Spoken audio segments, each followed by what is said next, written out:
BirthNight of the Hummingbirds. By Griswold Goodrich. I'll tell you a fairy tale that's new. How the merry elves o'er the ocean flew from the Emerald Isle to this far-off shore, as they were wont in the days of yore, and played their pranks one moonlit night, where the zephyrs alone could see the sight. 2. Ere the old world yet had found the new, the fairies oft in their frolics flew to the fragrant isles of the Caribbee, bright bosom-gems of a golden sea. Too dark was the film of the Indian's eye, these gossamer sprites to suspect or spy, so they danced, mid the spicy groves unseen, and mad were their merry pranks, I ween. For the fairies, like other discreet little elves, are freest and fondest when all by themselves. No thought had they that in aftertime the Muse would echo their deeds in rhyme. So gaily doffing light stocking and shoe, they tripped o'er the meadow all dappled in dew. 3. I could tell, if I would, some right merry tales, of unslippered fairies that danced in the vales, but the lovers of scandal I leave in the lurch, and, beside, these elves don't belong to the church. If they danced, be it known, 'twas not in the clime of your Mathers and Hookers, where laughter was crime, where sentinel virtue kept guard o'er the lip, though witchcraft stole into the heart by a slip.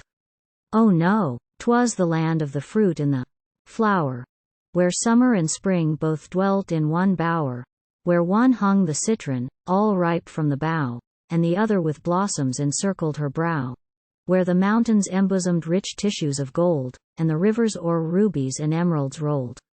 It was there, where the seasons came only to bless, and the fashions of Eden still lingered, in dress, that these gay little fairies were wont, as I say, to steal in their merriest gambols away. But dropping the curtain o'er frolic and fun, too good to be told, or too bad to be done, I give you a legend from fancy's own sketch, though I warn you he's given to fibbing, the wretch. Yet I learn by the legends of breezes and brooks, 'tis is true, as the fairy tales told in the books. One night, when the moon shone fair on the main, choice spirits were gathered from meadow and plain, and lightly embarking from Erin's bold cliffs, they slid o'er the wave in their moonbeam skiffs. A ray for a rudder, a thought for a sail, swift, swift was each bark as the wing of the gale. Yet, long were the tale, should I linger to say what gambol and frolic enlivened the way.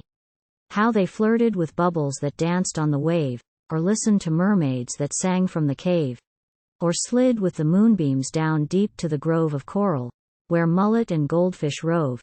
How there, in long vistas of silence and sleep, they waltzed, as if mocking the death of the deep. How, oft, where the wreck lay scattered and torn, they peeped in the skull, all ghastly and lorn. Or deep, mid wild rocks, quizzed the goggling shark, and mouthed at the sea-wolf, so solemn and stark, each seeming to think that the earth and the sea were made but for fairies, for gambol and glee. Enough, that at last they came to the isle, where moonlight and fragrance were rivals the while. Not yet had those vessels from Palos been here, to turn the bright gem to the blood-mingled tear. Oh no, still blissful and peaceful the land, and the merry elves flew from the sea to the strand. Right happy and joyous seemed now the fond crew, as they tripped, mid the orange groves flashing in dew, for they were to hold a revel that night, a gay fancy ball, and each to be dight in the gem or the flower that fancy might choose, from mountain or vale, for its fragrance or hues. Away sped the maskers like arrows of light to gather their gear for the revel bright. To the dazzling peaks of far-off Peru, in emulous speed some sportively flew, and deep in the mine, or, mid glaciers on high, for ruby and sapphires searched heedful and sly. For diamonds rare that gleam in the bed of Brazilian streams, some merrily sped, while others for topaz and emerald stray, mid the cradle cliffs of the Paraguay. 7. As these are gathering the rarest of gems, others are plucking the rarest of stems. They range wild dells where the zephyr alone, to the blushing blossoms before was known. Through forests they fly, whose branches are hung by creeping plants, with fair flowerets strung, where temples of nature with arches of bloom are lit by the moonlight, and faint with perfume.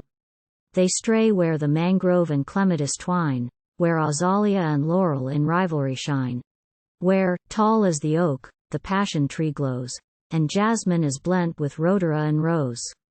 O'er blooming savannas and meadows of light, mid regions of summer they sweep in their flight, and gathering the fairest, they speed to their bower, each one with his favorite brilliant or flower.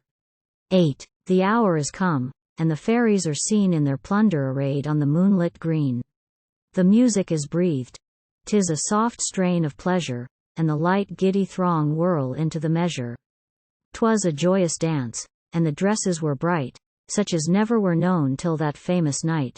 For the gems and the flowers that shone in the scene o'ermatched the regalia of princess and queen. No gaudy slave to a fair one's brow was the rose, or the ruby, or emerald now, but lighted with souls by the playful elves, the brilliants and blossoms seemed dancing themselves. Of all that did chance, 'twere a long tale to tell, of the dresses and waltzes, and who was the belle. But each was so happy, and all were so fair, that night stole away and the dawn caught them there. Such a scampering never before was seen, as the fairies' flight on that island green. They rushed to the bay with twinkling feet, but vain was their haste, for the moonlight fleet had passed with the dawn, and never again were those fairies permitted to traverse the main. But, mid the groves, when the sun was high, the Indian marked with a worshipping eye the hummingbirds, all unknown before, glancing like thoughts from flower to flower, and seeming as if earth's loveliest things, the brilliants and blossoms, had taken wings, and fancy hath whispered in numbers light, that these are the fairies who danced that night, and linger yet in the garb they wore, content in our clime and more blessed than before.